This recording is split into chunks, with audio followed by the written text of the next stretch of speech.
Olá, gente, está começando agora mais um vídeo aqui do canal Tô na Quarentena. O vídeo de hoje é uma resenha sobre uma novela que marcou época por conta de sua ousadia. Ela foi exibida originalmente na década de 90, escrita por Silvio de Abreu, dirigida por Denise Saraceni e protagonizada por Tarcísio Meira, Glória Menezes, Natália do Vale e Tony Ramos em seus respectivos personagens César, Marta, Lúcia e Clementino. Estamos falando de Torre de Babel. Roda a vinheta ao som da música Pra Você, interpretada por Gal Costa, que era tema de abertura. Pra você eu guardei. A história começa na Grande São Paulo, no final da década de 1970.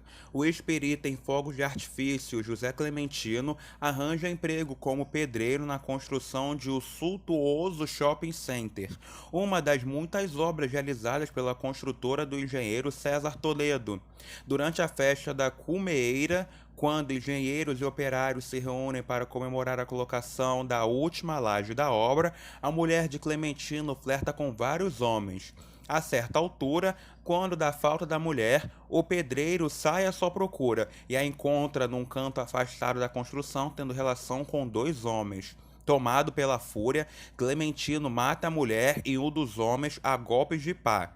César Toledo ouve os gritos e contém Clementino com a ajuda de um grupo de operários. Chocado com a violência do empregado, o empresário chama a polícia e mais tarde depõe contra ele no julgamento. O seu testemunho é decisivo para a condenação de Clementino. 20 anos se passam e Clementino deixa a cadeia. O tempo em que esteve exposto à dura realidade do sistema penitenciário fez dele um homem mais amargurado. Dando início ao seu plano de vingança, ele consegue um emprego como vigia do Tropical Towers. Seu plano é destruir o grande empreendimento de César Toledo. Para conceber o Tropical Towers, localizado fora da cidade cenográfica de Torre de Babel, os cenógrafos Mário Monteiro e Keller Veiga se inspiraram no trabalho do pintor holandês Pieter Bruegel, que no século XVIII retratou a Torre de Babel descrita na Bíblia. Todo o trabalho foi realizado sem ajuda de efeitos de computação. Feito basicamente de esquadrilhas metálicas e vidro, o Tropical Towers ocupava uma área de 1.200 metros quadrados e levou 41 dias para ser erguido, dos quais 20 foram dedicados à construção de fundações de verdade capazes de sustentar o peso da estrutura. Foram usados 4.600 metros de vigas metálicas pesando 20 toneladas. Cerca de 200 operários trabalharam na construção. Realizaram no terreno onde antes havia Gwenville, cidade cenográfica de A Indomada. Dois elevadores panorâmicos foram instalados na fachada e escadas rolantes davam acesso aos 3 pavimentos do shopping, onde estavam instaladas as lojas e os escritórios da direção. Foram gastos mais de R$ 1 milhão na construção deste cenário. A trama contava ainda com mais 2 cidades cenográficas e 18 cenários internos, entre eles o cortiço onde moravam Sandrinha e Bina. O cenógrafo Keller Veiga relatou que o cenário do Ferro Velho de Agenor foi concebido para parecer uma ilha dentro de um ferro velho. O quarto da personagem Shirley, por exemplo, foi montado dentro de um trailer acoplado à sala. Torre de Babel também teve algumas gravações em Itaipava, no estado do Rio de Janeiro, e os interiores do shopping Iguatemi, em São Paulo, foram usados para as cenas que se passavam no Tropical Towers. Antes da estreia, o autor Silvio de Abreu definiu a trama como uma novela catástrofe. Torre de Babel estreou em 1998, cercado de expectativas. Tratava-se de uma superprodução com elenco estelar, se arriscando em papéis pouco comuns em suas carreiras. Tony Ramos fugia do habitual papel de herói romântico para viver um ex-presidiário rancoroso e sombrio. O ator raspou os cabelos, emagreceu 8 quilos e meio e apareceu com a barba por fazer em vários capítulos. Cláudia Raia, um dos símbolos sexuais da televisão brasileira, interpretava uma empresária fria, sem sensualidade aparente, que se revelava uma assassina psicopata. Tarcísio Meira e Glória Menezes, o grande casal da televisão brasileira, viviam marido e esposa que não se amavam e acabavam se envolvendo com outras pessoas. Cláudia Raia conta que chegou a ser hostilizada na rua por conta das maldades de sua personagem, Ângela. A atriz revela que procurou a ajuda de uma terapeuta para conhecer um pouco mais sobre o universo dos psicopatas. A novela causou polêmica por conta de alguns temas até então pouco explorados nas novelas de Silvio de Abreu. O autor tratou de drogas, infidelidade conjugal, homossexualidade e violência, provocando reações em parte da audiência e da igreja. A repercussão negativa levou a mudanças na estrutura da novela. Nesse sentido, a explosão do shopping teve, em termos de narrativa, uma função similar ao terremoto na novela Anastácia, A Mulher Sem Destino, de 1967.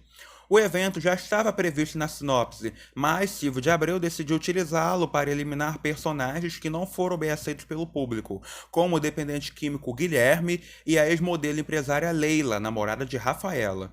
Segundo o autor da trama, a morte da personagem Rafaela estava prevista desde a sinopse.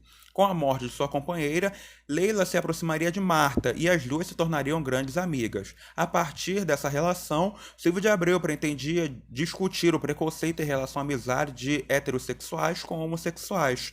No entanto, o autor revela que não conseguiu levar sua ideia adiante por conta do que foi divulgado pela imprensa logo nos capítulos iniciais, de que, com a morte de Rafaela, Leila teria um romance com Marta, fato que não estava previsto na história em nenhum momento. Segundo Silvio de Abreu, a repercussão dessa trama fictícia chocou o público, que não queria ver Glória Menezes e Silvia Pfeiffer em cenas de intimidade. Por conta da repercussão da história e temendo que isso prejudicasse sua novela como um todo, o autor decidiu que Leila também morreria na explosão do shopping. Outro personagem que morreu com a explosão do shopping foi o violento Agenor. Na realidade, ele foi dado como morto e afastou-se da trama durante o período, mas voltou à novela alguns capítulos depois.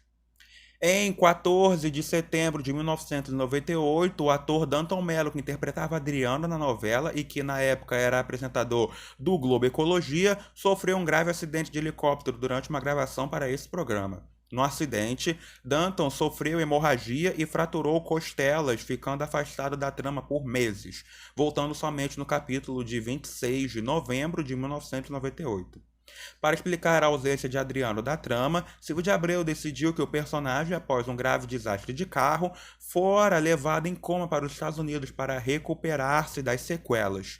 6 meses se passam na história e quando Adriano retorna ao Brasil numa cadeira de rodas, sua amada Shirley se recupera de uma operação na perna esquerda, que a faz deixar de ser manca. Em Torre de Babel, Silvio de Abreu deu continuidade à linha que adotara em sua novela anterior, A Próxima Vítima. O humor, sua principal marca registrada, saía do primeiro plano para servir como um tempero de uma trama policial clássica, cheia de personagens ambíguos, gravitando em torno de um grande mistério a ser desvendado no final. A temática principal da novela era a violência numa sociedade na qual ricos se fecham em condomínios e marginais são traficados em sistemas penitenciários inoperantes. Porém, a novela, claro, teve seu lado cômico, que funcionou desde o princípio. Os bordões de alguns personagens ganharam as ruas, entre eles o percebe, que Gustinho usava para pontuar suas falas, e o cala-boca Luzineide, que Bina exclamava cada vez que a amiga fazia menção de falar. Preservando o espírito original do texto de Silvio de Abreu, Cláudia Gimenez introduziu o bordão "tô podendo" aos textos de sua personagem. Silvio de Abreu trouxe de volta o personagem Jamanta na novela Belíssima, em 2005.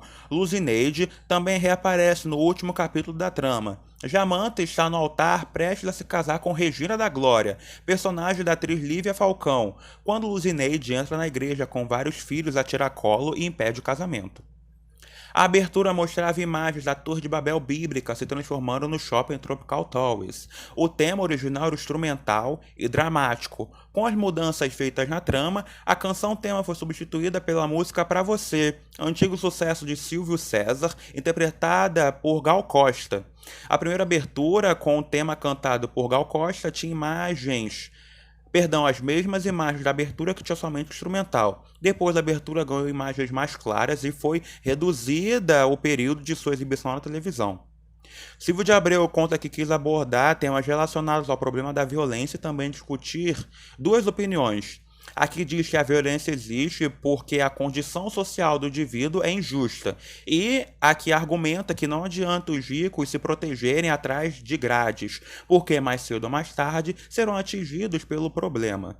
O tom forte de algumas cenas era uma tentativa de escapar à banalização da violência que o autor julgava ter tomado conta de muitos dos programas da televisão.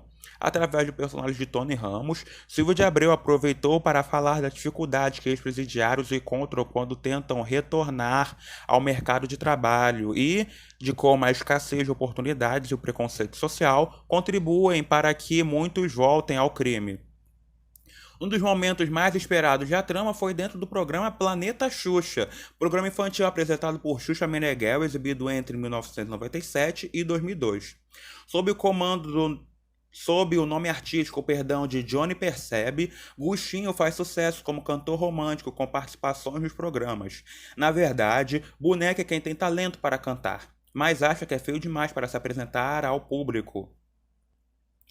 Ele então empresta sua voz ao irmão, embora se sinta frustrado por não poder aproveitar a fama. A farsa chega ao fim quando a apresentadora Xuxa descobre que o Boneca é o verdadeiro cantor e o leva dos bastidores para o palco. Gustinho, por sua vez, descobre seu verdadeiro talento ao ganhar uma chance no time de várzea do seu bairro, tornando-se um jogador de futebol profissional muito bem sucedido. Até o final da trama, Silvio de Abreu conseguiu manter o suspense sobre o culpado pela explosão do Tropical Towers, como já havia acontecido antes em A Próxima Vítima. A gravação da cena em que a identidade do criminoso é revelada foi realizada no dia da exibição do último capítulo. Os atores envolvidos só receberam suas falas horas antes da gravação. Na trilha sonora da novela tem sucessos como a música Eternamente, interpretada por Fafá de Belém, tema da personagem Marta. Só mesmo o tempo pode revelar o lado oculto das paixões. Vambora, interpretada por Adriana Calcanhoto, tema do casal Leila e Rafaela. Entre por essa porta agora e diga que me adora. Você tem meia hora. Muito Mais, interpretada pela banda Roupa Nova, tema do personagem Alexandre. Melhor acreditar pra sentir um grande amor, um medo de arriscar. Te Amo, interpretada por José Augusto, tema da personagem Shirley. Quisera ter a coragem de dizer que é bem grande o meu amor. E a música Só no Sapatinho, interpretada pela banda Só no Sapatinho, tema da personagem Sandrinha, um dos grandes destaques da trama.